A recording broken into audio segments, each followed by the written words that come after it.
नमो अर्हन्तारं नमो सिद्धारं नमो वार्यारं नमो वज्रायारं नमो लोई सवसाकुलं शुद्धात्मान मणिकान्तं साधुमुक्तं मंगलम् वन्दे सन्दृष्टिसिद्ध्यर्थं सन्दृष्ट्यर्थप्रकाशकम् मंगलम भगवान वीरो मंगलम गौतम मुनि मंगलम कुंद कुंदाख्यो जैन धर्मोस्तु मंगलम सर्वमंगल मांगल्यम सर्वकल्याणकारकम प्रधानम सर्वधर्माणां जैनम जयतु शासनम मंगलमय मंगलकरण वीतराग विज्ञान नमो तायाते भई अरहंतार महान परम पुरुष निज अर्थ को साध भई गुण वृंद आनंदामृत चंद्र को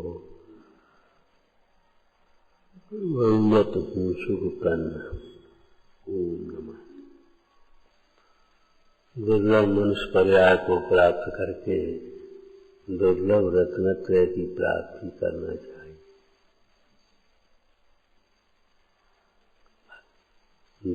अत्यंत दुर्लभतम है ये। क्या दुर्लभ से दुर्लभ है जग में बोध ज्ञान पावे, पाकर केवल ज्ञान नहीं फिर इस भाव में आवे।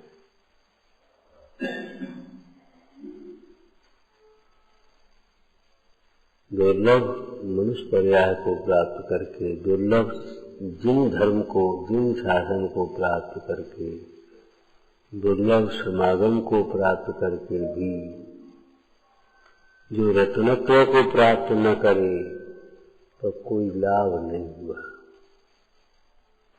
जीवन पूरा होना अलग बात है और जीवन सार्थक होना अलग बात है। जीवन पूरा तो सबका होता ही है। जिस कार्य का प्रारंभ हुआ वो कार्य तो पूरा हो ही जाएगा, लेकिन सार्थक होना माने जिस प्रयोजन से वह कार्य किया जाता है उस प्रयोजन की सिद्धि हो जाए। इस प्रसंग में कितने वाक्य कहते, जो आपको करना है उसमें यही लगाओ। पूजा नहीं करते तो पूजा करो, और पूजा करते तो पूजा सार्थक करो, सफल करो। स्वाध्याय नहीं करते तो स्वाध्याय करो, और स्वाध्याय करते हो तो स्वाध्याय सफल करो, सार्थक करो।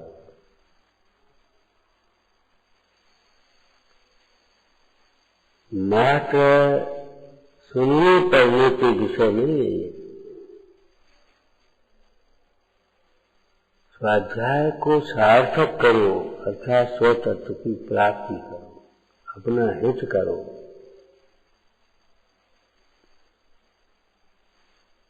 ज्ञानाभ्यास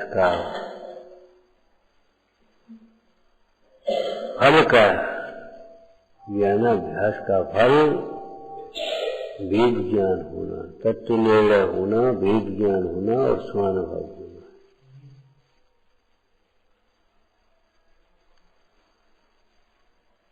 यदि तक किसी निर्णय पर नहीं पहुंचते और हमारी विपरीत मान्यताएं जैसी की तैसी बनी रहती हैं, तब उस स्वाध्याय से क्या लाभ हुआ। मुंडा जी ने लिखा, हे भाई, तू स्त्री के शरीर विभूति का चिंतन करता है भीतर में, माने इसमें सुख है, सुंदर है, रमणीय है, ऐसा चिंतन तेरे भीतर आ जाए तो तुझे मेरे वचनों से क्या लाभ हुआ। अरे जिन वचन को विचार करके, जिन वचन को स्वाध्याय करके तो ये विचार आना चाहिए, क्या ये अद्रोह है, विनर्तिक, अशरण है, असोची है, कल्पना मात्र रम्यम, रम्यता की कल्पना ही है, इसमें रम्यता नहीं है। संसार सुखमय नहीं है। वैराग की वृद्धि के लिए आया है। जगत का स्वभाव हुआ संवेग वैराग्यार्थम सूत्र। जगत काल के स्वरूप का विचार करो। जिन वचनों को पाकर के मत विचार करो इसकी प्रतिष्ठा इसके धन के कारण है। नहीं, धन के कारण प्रतिष्ठा नहीं है। उदारता होगी तो प्रतिष्ठा होगी। धन अकेला होने से प्रतिष्ठा नहीं हो जाएगी। और मिथ्या उदारता हो, झूठ विवेक रहित हो तो प्रतिष्ठा भी झूठी है।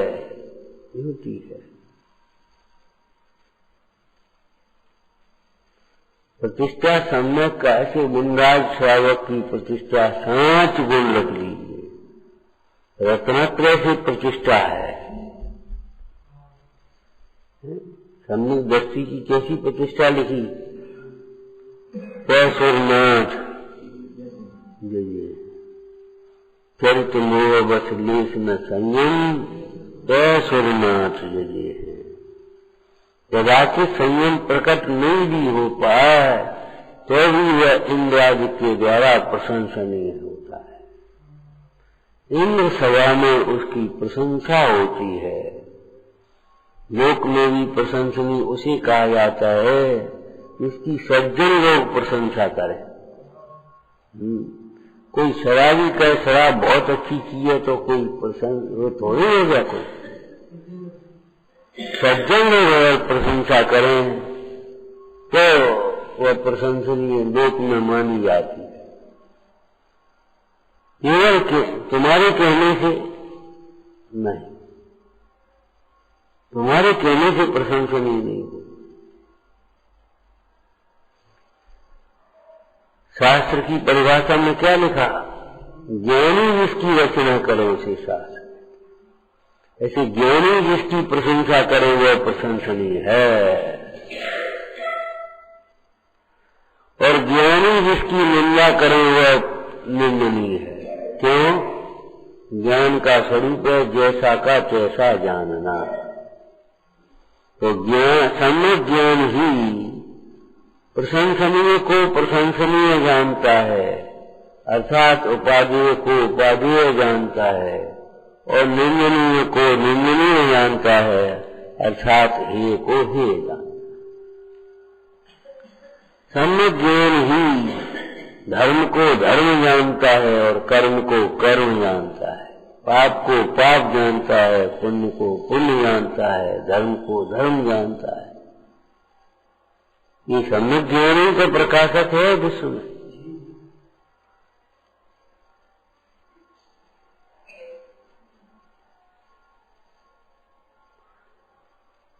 अग्नि के 3 गुण कहे, पाचक, प्रकाशक और दाहक। रत्नत्रय में कैसे घटाए? सम्यक दर्शन पाचक है और सम्यक ज्ञान प्रकाशक है। तो जो चीज है उसका प्रकाश करेगा, माने धर्म का धर्म रूप प्रकाश करेगा। प्रकाश करना माने भाषित होना माने जानना। तो सम्यक ज्ञान ही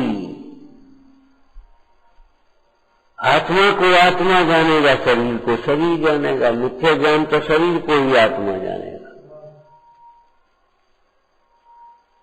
सम्यक ज्ञान का ही महात्म्य है, एक दिव्यता है कि शरीर में होने पर भी आत्मा को शरीर से भिन्न जानता है, भिन्न को भिन्न जानता है, अभिन्न को अभिन्न जानता है।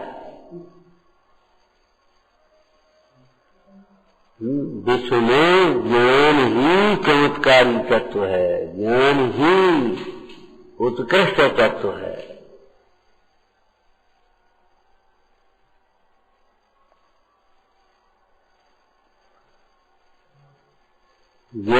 सम्यक ज्ञान होने पर यथार्थ ज्ञान हुआ, भाववासन हुआ, अनुभूति हुई, उसी समय श्रद्धा अपने आप उदित होती है और सम्यक चारित्र का पात्र हो गया, सम्यक चारित्र का अंकुरा भीतर में आ गया। अब ज्यों ज्यों वह जीव भेद ज्ञान की भावना भाएगा, त्यों त्यों मोह आदि का बल टूटता जाएगा, कमजोर होते जाएंगे ये सब, और त्यों त्यों अपने स्वरूप में स्थिरता में बढ़ती चली आएगी।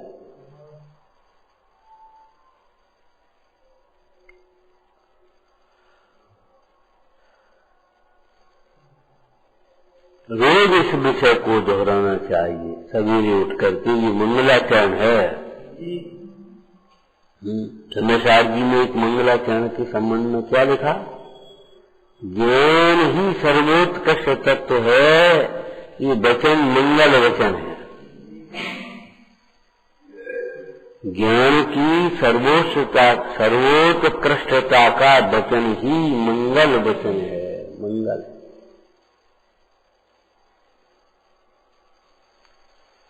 इसका अर्थ क्या हुआ?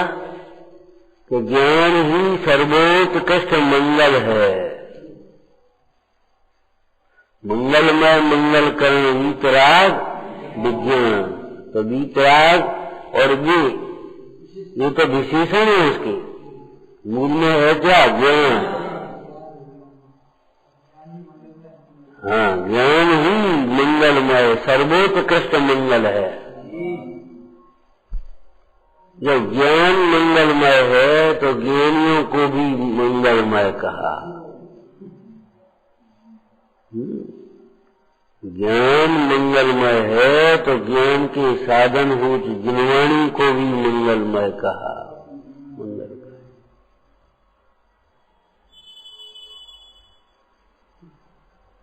जब ज्ञान मंगलमय है तो ज्ञानी मंगलमय क्यों नहीं होंगे? तो अनंत मंगल हो गए, सिद्ध मंगल हो गए, साधु मंगल हो गए, और केवली भगवान द्वारा बताया गया धर्म वितराग, धर्म अर्थात ज्ञानमय भाव, वही मंगलमय। हमारा प्रारंभ होना चाहिए दिन का प्रारंभ होना चाहिए। कैसे? मैं आत्मा हूँ। अरे इतना हल्का नहीं, मैं देह से भिन्न आत्मा हूँ। पर द्रव्यम से भिन्न आत्मा रुचि सम्यक तो बड़ा है। सबसे पहले ये विचार करो कि मैं देह से भिन्न आत्मा हूँ। और देह से भिन्न का अर्थ क्या होता है समझते हो? देह आदि समस्त पदार्थों से भिन्न तो हो ही गया, लेकिन जिस कर्म से देह मिलती है, जिस परिणाम से वह कर्म बनता है, जिस परिणाम से वह देह मिलती है, उससे भी भिन्न हो गया।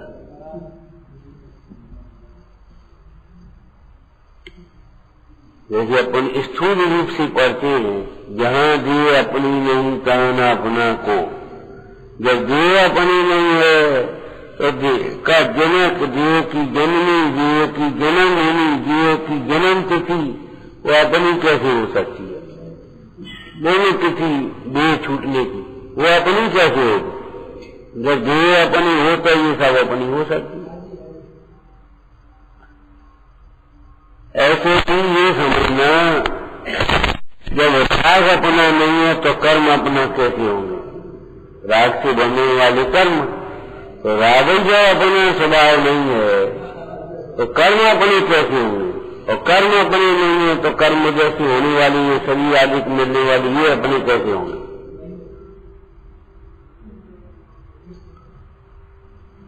तो मात्र इतना नहीं कि मैं आत्मा हूं, नहीं, मैं देहादि से भिन्न आत्मा हूं। देह में रहते हुए भी देह से न्यारा हूं। विचार करो सूक्ष्म उपयोग से। देह जन्मने से मैं नहीं जन्मता, देह बढ़े से मैं नहीं बढ़ता, देह घटे से मैं नहीं घटता, और देह छूटने से मैं नहीं मरता, मैं नहीं मरता।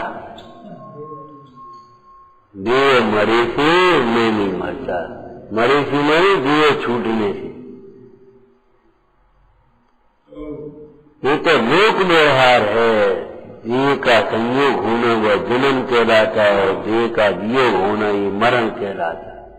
लोक व्यवहार है, परमार्थ नहीं।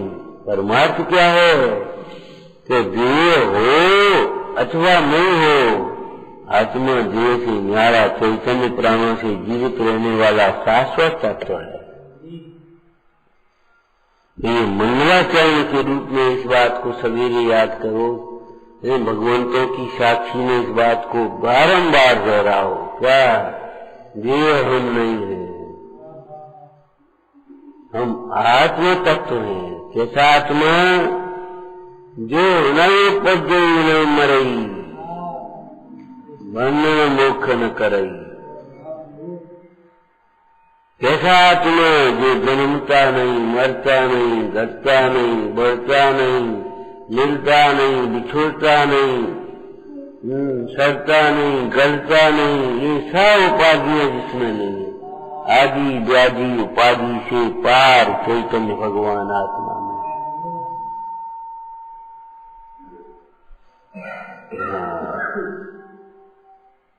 ऐसा विचार करने से तेरा दुख छूटेगा, तुझे सुख की प्राप्ति हो। क्यों? बारंबार विचार करने से ऐसे ही अंतर में प्रतीति आएगी, तुझे प्रतीति आएगी।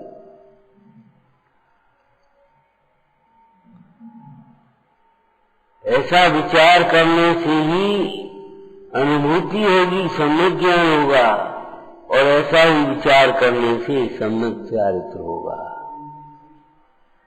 आत्मा प्रभावनीयम रत्नत्व के शाम सत्य। कैसे इस आत्मा की भावना करो? अब इसको रत्नत्व से जोड़ करके विचार करो। कैसे रत्न आत्मा की भावना करो? प्रतीति पूर्वक, वैसे ही सुना सुनी नहीं, प्रतीति पूर्वक इस प्रकार से विचार करो कि तुम्हें वैसा ही भाषित होने लगे, लगने लगे कि मैं आत्मा हूं, देह में है।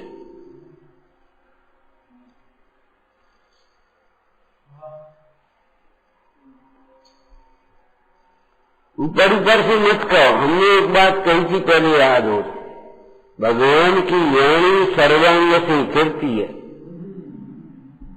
केवल गले से नहीं।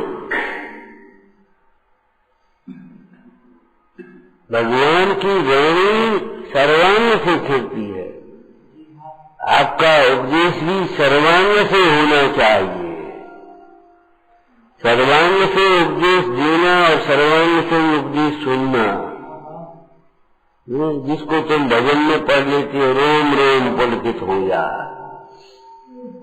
अंतर की कलियां खिलिया।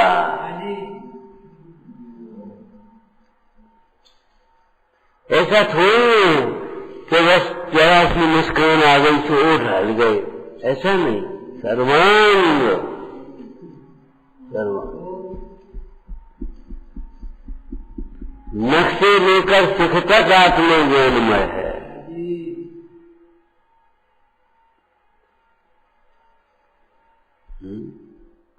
कैसी सुंदर सुंदर चर्चाएं जिनागम में भैया। कल भी कहा था, सामूहिक स्वाध्याय में बैठो और व्यक्तिगत स्वाध्याय भी करो। अब दिन भर क्या करें, न दुकान पे बैठ जाते, न शासन में बैठ जाते, न घूम जाते हैं। अरे भैया कैसी बातें करते हो? क्या करो? दिन भर वेद ज्ञान करो, दिन भर तत्व विचार करो, दिन भर, अरे दिन भर नहीं, जीवन भर। कैसी दिन भर की बातें करते हो?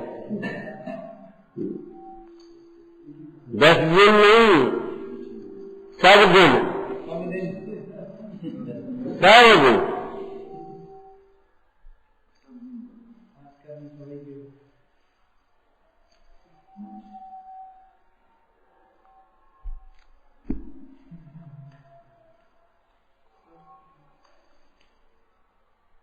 आत्मा बारंबार विचार करने योग्य है, मैंने आत्मा हितनी पर ये बारंबार विचार है।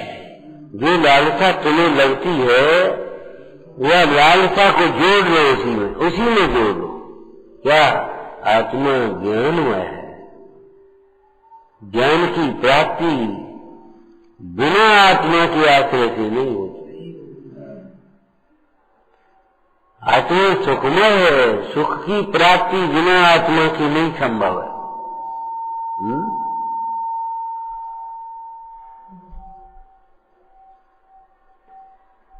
पूरा घर भरा हो, सब सुविधाएं हो, लेकिन अगर प्रकाश न हो तो क्या है?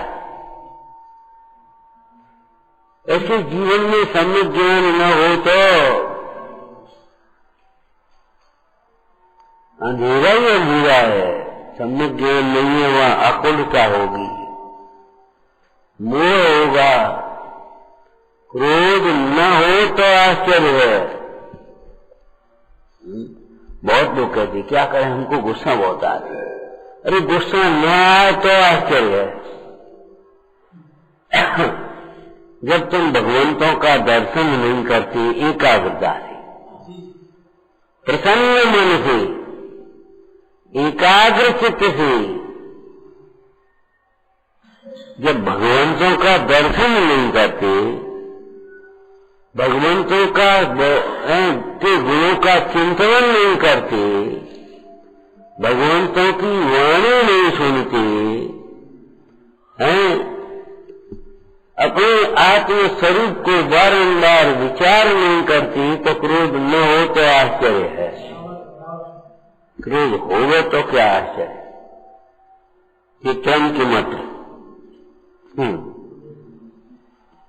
ज्ञानी को क्रोधाधिक भाव होगा तो आश्चर्य, अज्ञानी को नहीं होगा तो आश्चर्य।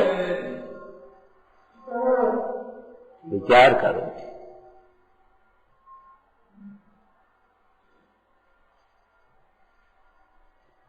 गुस्सा बहुत आती, उनको अभिमान बहुत है। अभिमान न होगा तो आश्चर्य है, क्योंकि जिस विचार से अभिमान टूटता है वह विचार भी नहीं होता। क्या नहीं होता बोलो? किस विचार से अभिमान टूटता है? अभी पढ़ कि सत्कार पुरस्कार, किस विचार से अभिमान टूटता है? अरे ये अध्रुव है, विनाशी है, मेरा नहीं है, मेरे लिए नहीं है, मेरे सुख का निमित्त ही नहीं है। मेरी सुख का कारण तो क्या, मेरे सुख का निमित्त ही नहीं।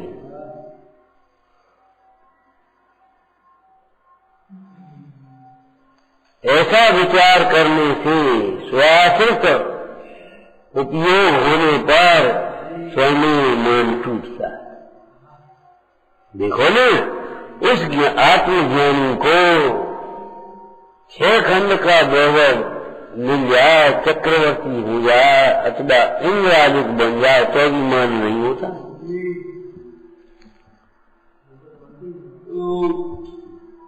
कहा था ना, मान का कारण कोई परद्रव्य नहीं है, मान का कारण अज्ञान, तेरा अज्ञान है। मान का कारण परद्रव्य नहीं, मान का कारण परद्रव्य को अपना मानना है। अनंतानंद की मुख्यता से अध्यात्म में कथन होती है।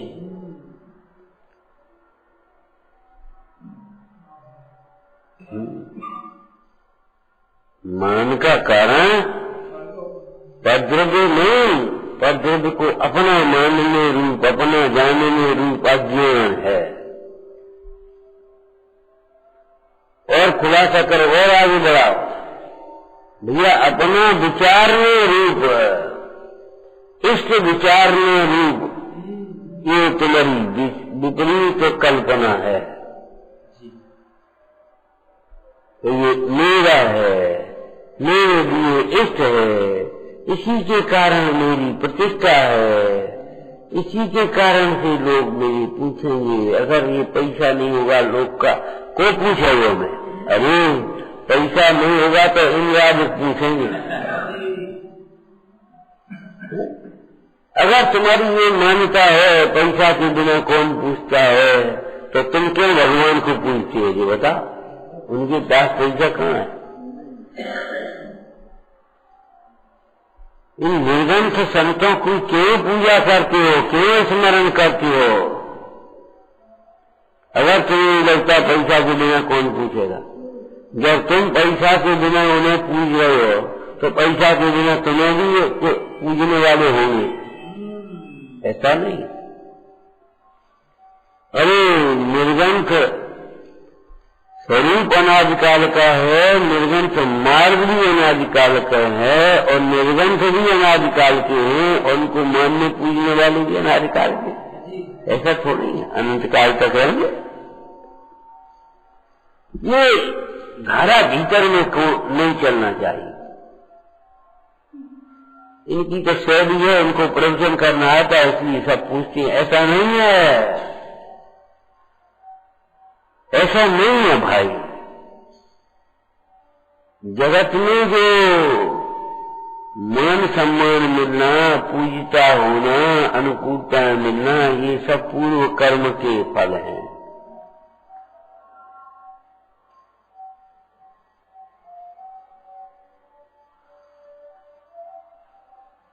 पाप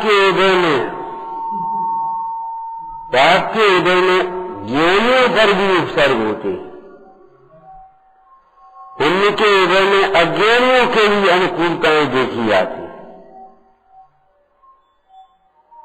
पुण्य के उदय में अज्ञानियों के भी अनुकूलताएं देखी जाती हैं, और पाप के उदय में ज्ञानियों के भी प्रतिकूलताएं देखी जाती।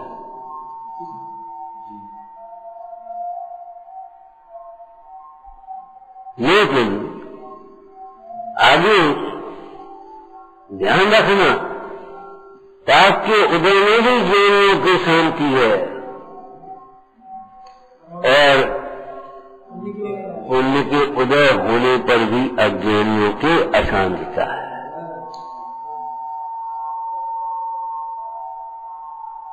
तृष्णा बढ़ती चली जाती है नहीं उनकी।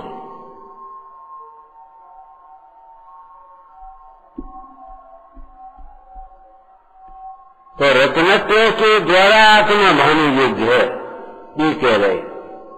मानो प्रतीति पूर्वक एक बड़ा छल है, मायाचारी है, कि जिसकी हमें प्रतीति नहीं और हम कह रहे।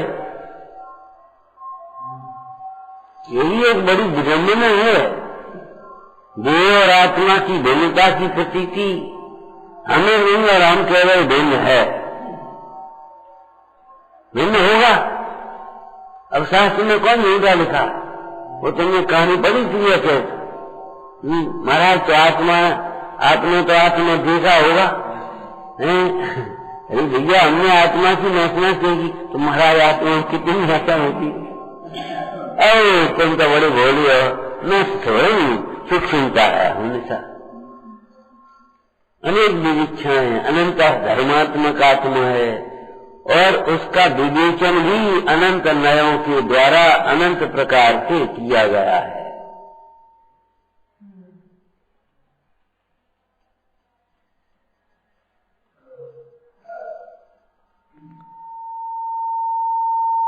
जो जीव आत्महित की चिंता से रहित हैं, माने आत्महित का चिंतन नहीं करते हैं,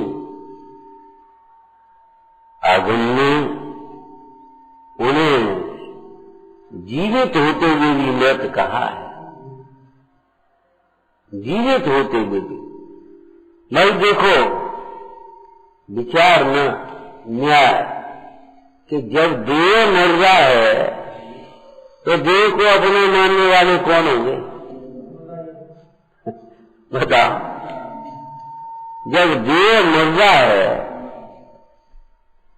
तो देह को अपने मानने वाले भी विविक्षा से मुर्दा ही है।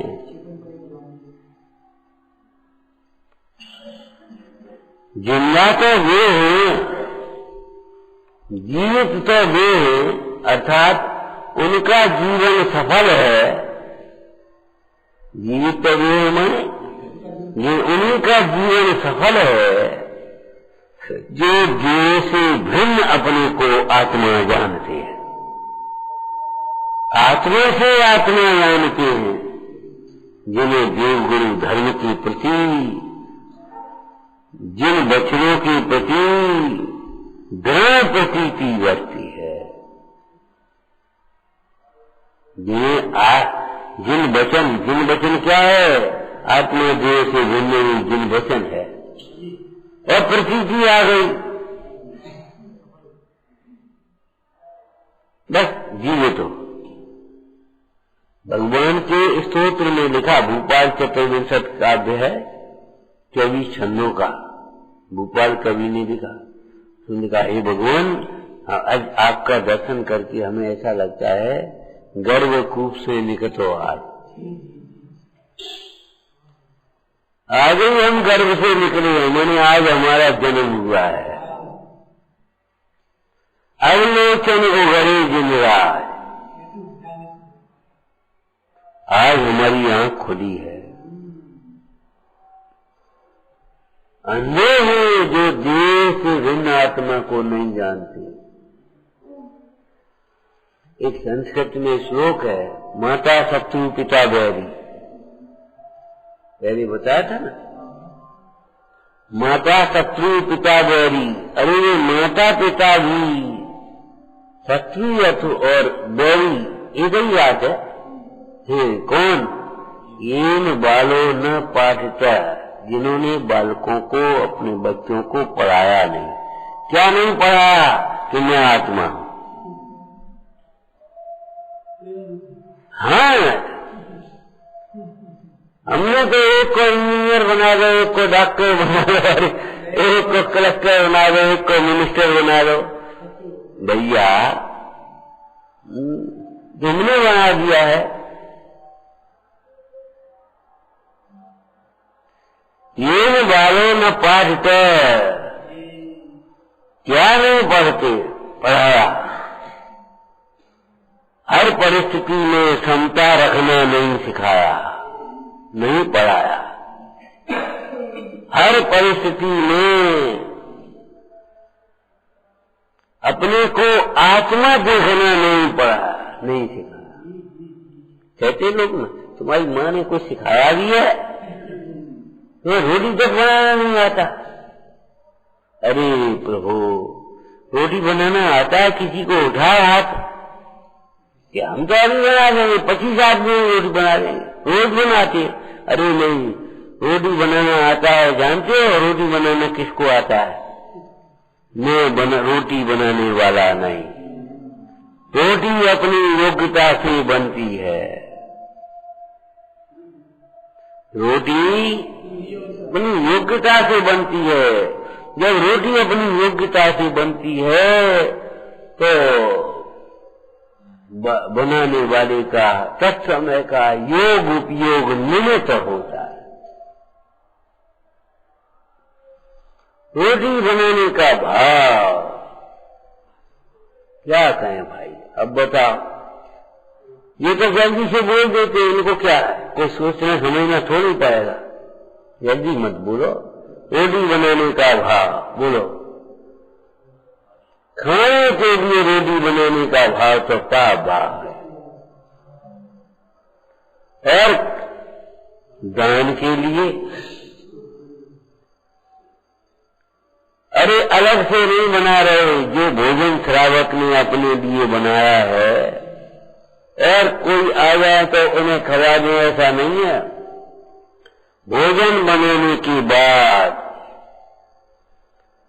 द्वारापेक्षण का नियम है।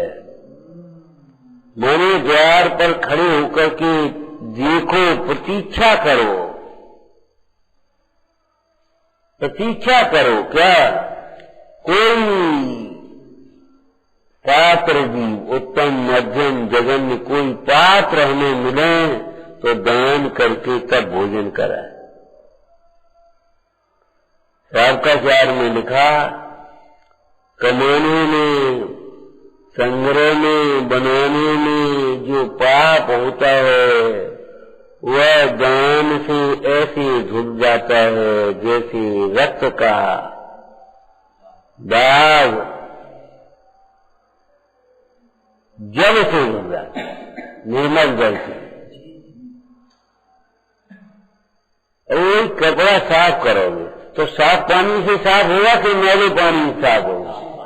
अरे कपड़ा तो बहुत दूर है, मैले पानी जो साबुन को पानी निकालो तो कपड़ा धो दो, बस तुम जो फर्श दो साफ कर दियो, दाग और लग जाएंगे।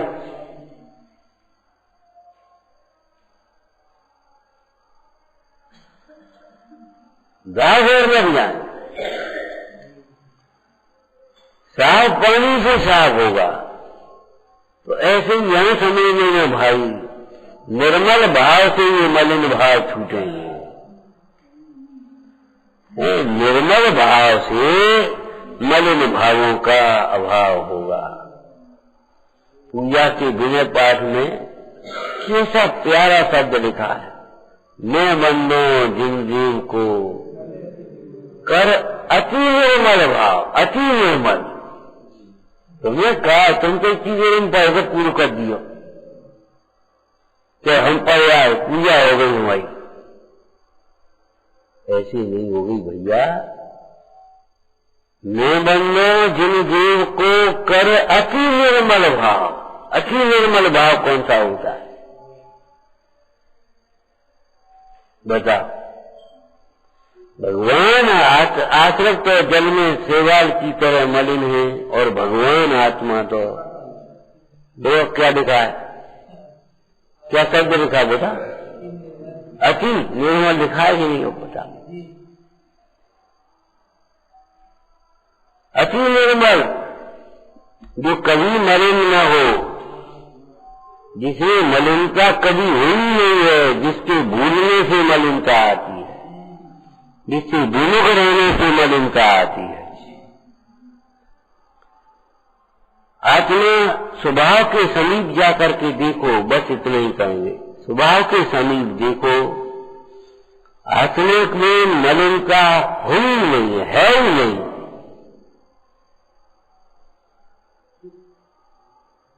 पर्याय में मलिनता है तो इतनी ही मलिनता है कि अपने को निर्मल आत्मा जाना नहीं है, बस यही मलिनता है। केवल खुशी भी क्या है, बस इतना ही खुशी रहेगा, अपने पति में संतोष नहीं है। और कोई खुशी रहे तो बता दो, और तो सब आगे इसकी व्याख्या है, विशेषता है, अधिक अधिक है। लेकिन खुशी इतना ही है, अपने पति में संतुष्ट नहीं है। ऐसे ज्ञान इतना ही अज्ञान है कि उसने अपने को ज्ञान स्वरूप जाना नहीं है। इतना ही दुख है कि उसने अपने को सुख स्वरूप जाना नहीं है। इतना ही संसार है कि उसने अपने को सारूप जाना नहीं है। अपने को सारूप जाना, शुद्धात्मा जाना, संसार का अभाव हो गया। तत्व ज्ञान तरंग में लिखा कि देखो संयोग से या शुद्ध ऐसे देखो कि आत्मा संख्यात प्रदेशी है, और एक एक प्रदेश में अनंत अनंत कर्म बनी हुई है, बंधन है। लेकिन शुद्ध चिद्रूप के स्मरण करते ही पता नहीं ये कर्म कहाँ चले जाते, दिखते नहीं, दिखते नहीं। भ्रम नहीं है ये कोई पक्ष नहीं है। और अगर इसको पक्ष भी कहें तो ऐसा पक्ष तो हमें इष्ट है, यानी कि उस पक्षी के उड़त ज्ञान गगन में। अगर कोई लौकिक में भी सत्य का पक्ष करता है तो वह पक्षपाती नहीं, निष्पक्ष कहता है। आज उसने दूध का दूध और पानी का पानी कर दिया, बढ़िया न्याय हुआ, सत्य का पक्ष। लड़का इसी का है, इसी को दे दो। किसको? जो माँ कह रही है हमारा नहीं है, उसी को दे दो, हम उसी की गोद में देख करके अपने प्रसन्न रहेंगे, निश्चिंत रहेंगे। मेरे बेटे के टुकड़े मत करो। न्यायाधीश ने न्याय दिया, फैसला सुना दिया, ए बच्चा इसी को दे दो और इसको गिरफ्तार करो। ये इसको बच्चा दे दो जो कह रही हमारा नहीं है, उसी को दे दो, उसी को दे दो, उसी की गोद में देख करके प्रसन्न हो जाए। अरे शब्द तो बोल रही हमारा नहीं है, लेकिन ये ममता के शब्द हैं। गाय के लिए कह रही हमारा नहीं है। मरने जाए बच्चे के टुकड़े मत करो। अखंड बच्चा तो हमारा है, लेकिन खंड बच्चा कहाँ। अगर सत्य के पक्ष को भी पक्ष कहा जाए तो ऐसा पक्ष तो हमें इष्ट है। यारी के सुपक्षी के उलट ज्ञान गगन में, सत्य के पक्ष में आए बिना कोई निष्पक्ष नहीं होता। न्यायालय की इतनी मेहनत, बार बार की तारीखें और फिर बुलाना दोनों पक्षों को, और वो अपने कागज सबमिट करो और फिर गवाह पेश करो और तुम अपनी बहस करो, ये सब करो। ये सब सत्य की खोज के लिए ही तो है, और काय के लिए।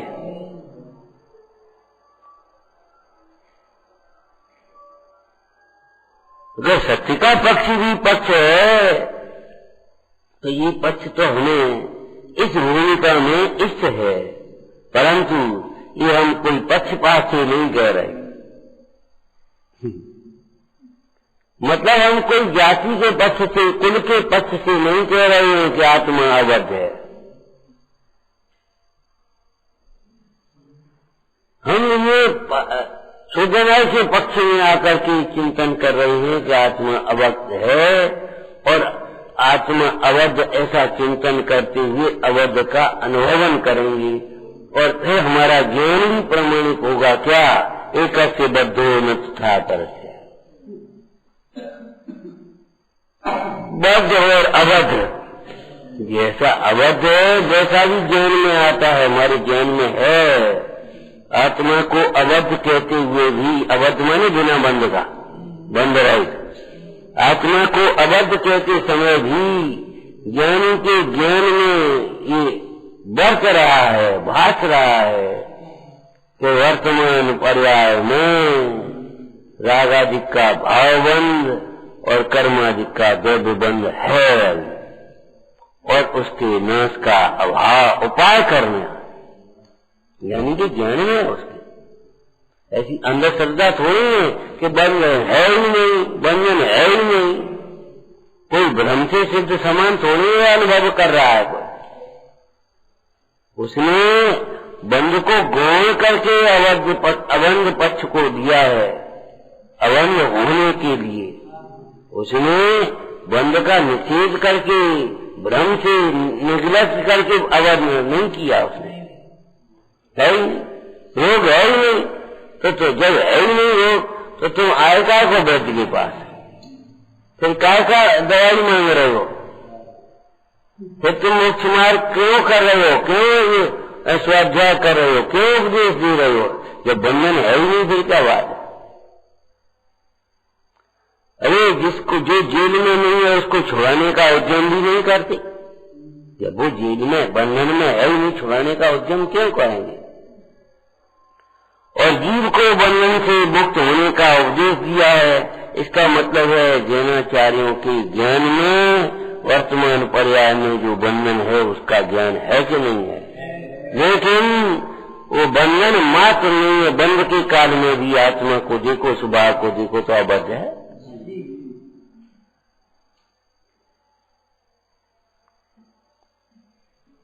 ये मंगलाचरण है, चाहते उसके अपने को ये विचार करो, मैं चैतन्य स्वरूप हूँ, आत्मा हूँ, देहादिक से भिन्न आत्मा हूँ, ज्ञानमय आत्मा हूँ, आनंदमय आत्मा हूँ, अनंत धर्मात्मक आत्मा हूँ। मैं जिसमें ग्रहण और त्याग का विकल्प नहीं है ऐसा आत्मा हूँ, बंध मोक्ष का विकल्प नहीं है ऐसा आत्मा हूँ। निर्विकल्प स्वरूपो हम। सब विचार करो।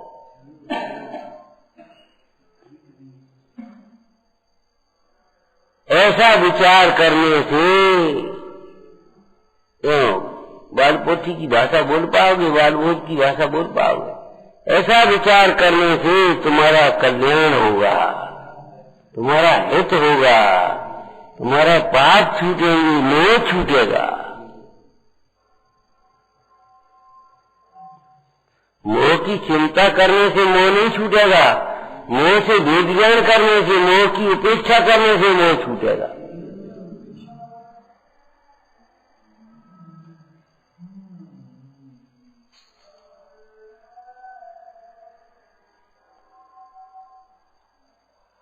उनकी विडम्बना क्या कहें। स्वाध्याय के बाद जो ये कहते, और भैया कोई अच्छी बात सुना। वे जीव ऐसे है कि बढ़िया भोजन करने के बाद, अमृतमय भोजन के बाद भी ये कह रहे मैं तम्बाकू ले आइयो, मैं बीड़ी ले आइयो, मैं गुटखा ले आइयो। अरे ये प्रो का कर है। और कोई बढ़िया बात सुनाओ। अरे बढ़िया बात, इससे बढ़िया कोई उत्तम बात है ही नहीं। सब चर्चन में चर्चा एक, आत्म आत्म पर ठीक, लाख कोट ग्रंथन को साथ, जीव दया और तत्व विचारना। ओम नमः।